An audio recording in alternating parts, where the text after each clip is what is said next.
नमस्कार। Study with Jagroop में आप सभी का हार्दिक स्वागत है। आज हम गोस्वामी तुलसीदास द्वारा रचित धनुष भंग शीर्षक को पढ़ाएंगे, जो श्री रामचरितमानस के बाल कांड से लिया गया है। इस काव्यांश में उस समय का वर्णन है जब गुरु विश्वामित्र की आज्ञा से श्री राम धनुष भंग के लिए मंच से उठ खड़े होते हैं। उस समय उनकी जो शोभा थी उसी का वर्णन किया गया है। तो आइए देर न करते हुए काव्यांश को पहले मधुर स्वर में वाचन करते हैं, तत्पश्चात उसकी व्याख्या समझेंगे। उदित उदय गिरि मंच पर रघुबर बाल पतंग,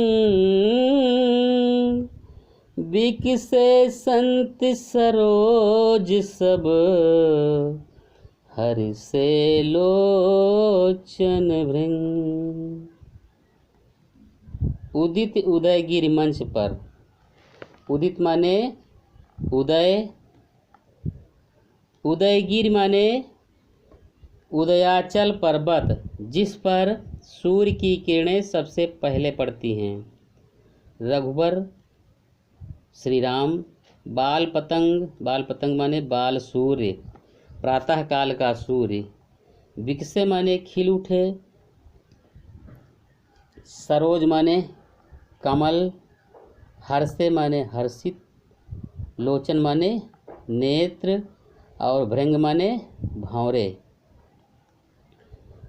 तुलसीदास जी कहते हैं कि जब श्री राम स्वयंवर सभा में गुरु विश्वामित्र की आज्ञा प्राप्त करके धनुष भंग के लिए मंच से उठे, तो उनकी शोभा ऐसी प्रतीत हो रही थी जैसे मंच रूपी उदयाचल पर्वत पर श्री राम रूपी बाल सूर्य का उदय हो गया हो, जिसे देखकर संत रूपी कमल पुष्प खिल उठे और उनके नेत्र रूपी भंवरे प्रसन्न हो गए हों। आगे देखते हैं।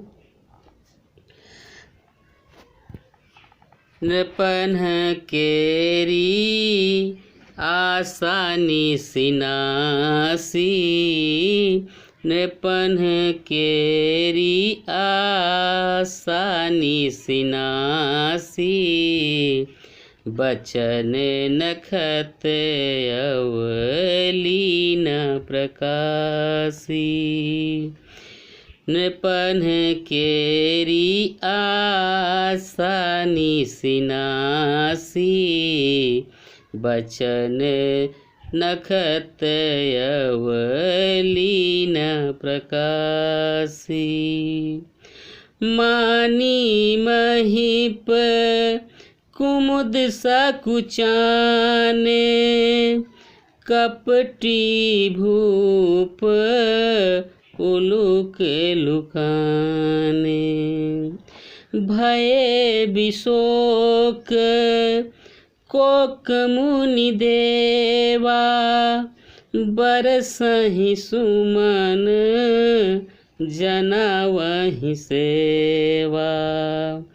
गुर पद बंदी सहित अनुरागा, गुर पद बंदी सहित अनुरागा।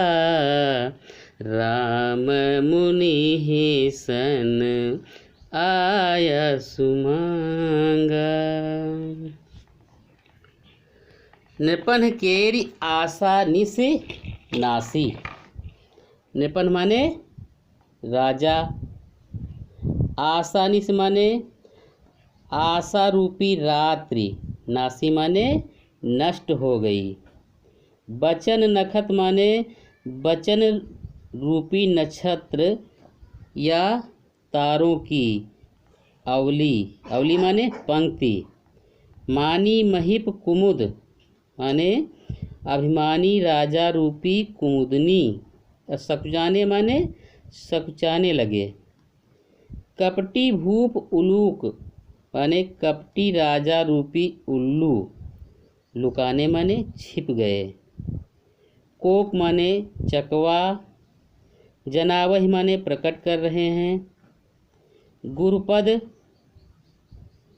गुरु के चरणों की वंद माने वंदना करके। सहित अनुरागा माने प्रेम पूर्वक।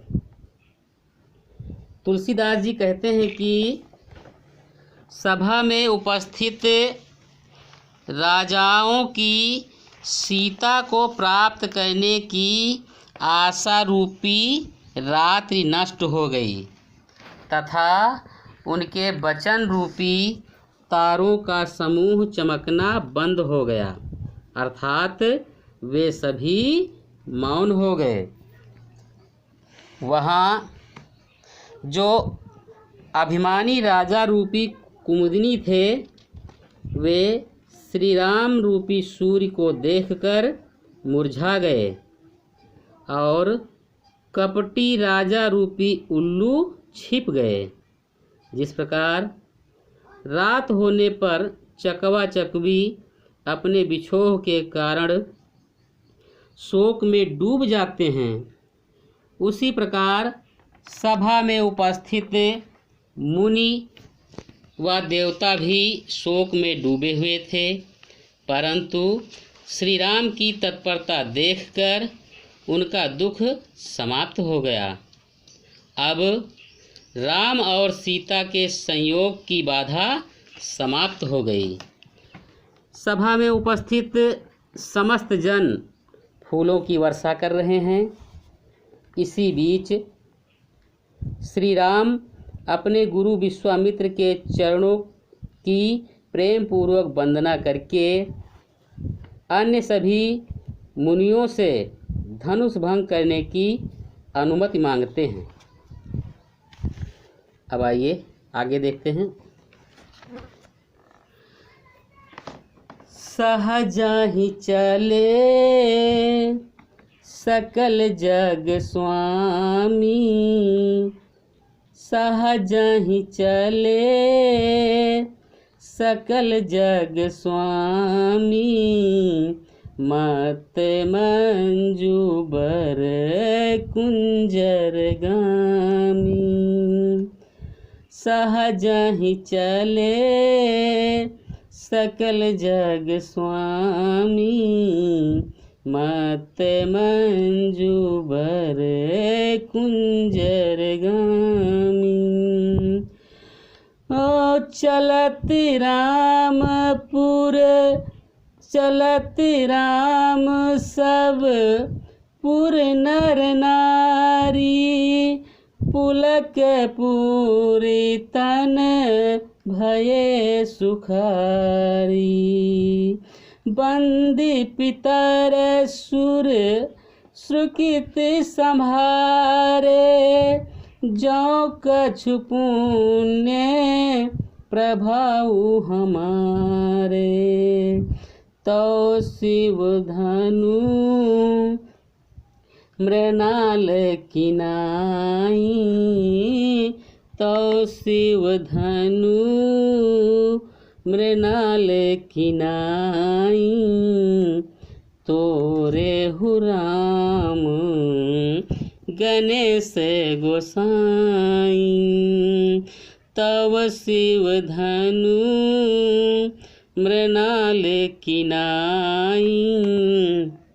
तोरे हु राम गणेश गोसाई, तोरे हु राम गणेश गोसाई। सहज ही चले सकल जग स्वामी, सहज माने स्वाभाविक ही, जग स्वामी माने श्री राम, मत माने मतवाले, मंजू माने सुंदर, कुंजर माने हाथी, गामी माने चलना, फूला की पूरी माने रोमांच से भरे हुए, तन माने शरीर, पितर माने पूर्वजों, सुर माने देवता, सुकृत संभारे माने सुंदर अच्छे कार्य या पुण्य, शिव धनु माने शिव का धनुष, मृणाल की नाई माने कमल की नाल के समान, तोरह माने तोड़ना। आइए व्याख्या समझते हैं। संपूर्ण जगत के स्वामी श्री राम सुंदर मतवाले हाथी की भांति मस्त चाल से धनुष की ओर स्वाभाविक रूप से बढ़ रहे हैं। श्री राम के धनुष की ओर बढ़ते ही जनकपुर के सभी नर नारी सुख का अनुभव करते हुए आनंदित हो उठे, जिससे उनका शरीर रोमांच से भर गया। जनकपुर के नर नारियों ने अपने पूर्वजों तथा देवताओं की वंदना करके अपने पुण्यों का स्मरण किया कि यदि हमारे द्वारा किए गए पुण्यों का तनिक भी प्रभाव हो तो हे गणेश गोसाई, श्री राम इस शिव धनुष को कमल की नाल के समान सहज ही तोड़ दें।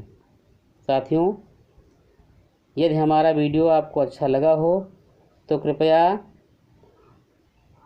इसे लाइक और शेयर करें तथा यदि आपने हमारा चैनल अभी तक सब्सक्राइब न किया हो तो कृपया हमारे चैनल को सब्सक्राइब कर दीजिए। आज के लिए बस इतना ही। अगले दिन अगले वीडियो के साथ मिलते हैं।